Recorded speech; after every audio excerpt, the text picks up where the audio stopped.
REI Ladder is something that I've come up with that really talks about your dollars per hour in the real estate game. As we all know, real estate is a great way to build wealth, but a lot of people start at a place where they don't have a lot of resources.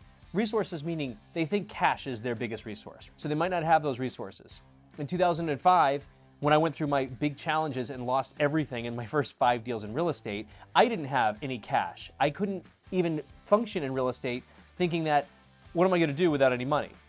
Well, at the bottom of that rung, you learn how to exchange your time for what's the most valuable activities that you can do in real estate. For me, that was learning how to bring in deals, learning how to talk to sellers, learning how to use my phone as an asset, learning how to knock on doors.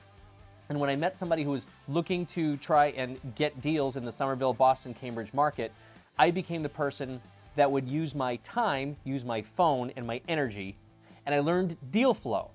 I learned how to talk to motivated sellers. I learned how to pull lists. I learned how to talk to them and negotiate. That was a really big deal. That's the bottom rung of the ladder.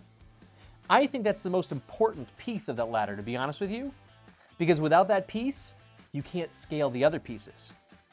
Now that's only good for a while, because once you learn how to exchange all of your time resources and you're getting deals in and you're getting wholesale fees or assignments or back-to-back money, you also have to learn the next rung is to get into like construction or fix and flip or rehabbing properties.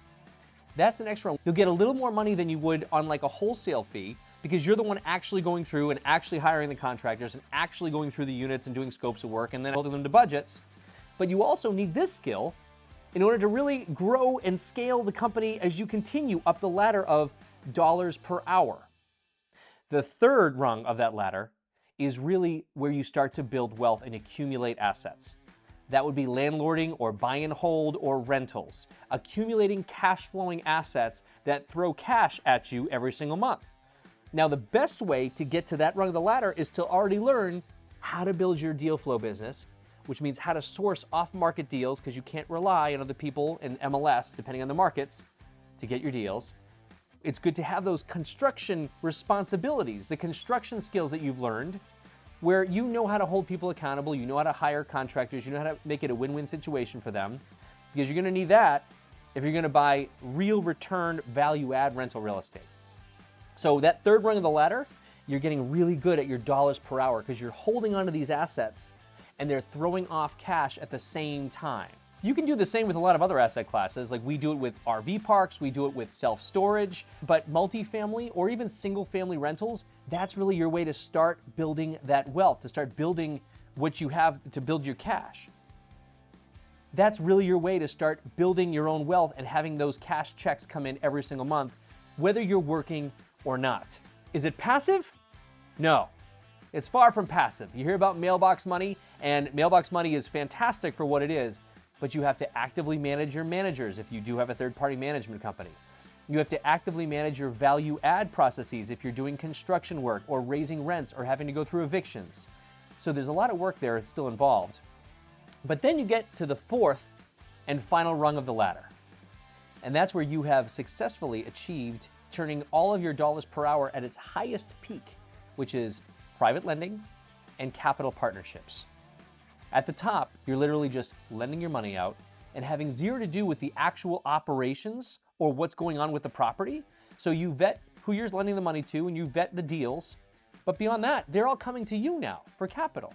And you're getting a return on your money, whether that's a straight debt return, like a percentage interest rate, or you're getting equity, ownership, and a profit share in those deals. That happens through the debt instrument, like a mortgage, or it can happen in an equity partnership, like you're an owner in a multifamily or self-storage or RV park deal. As you go up that ladder, that is where you have your highest dollars per hour, and that's really what we try to teach. Starting at the bottom, if you don't have a lot of cash resources, and working your way up the top to true financial freedom.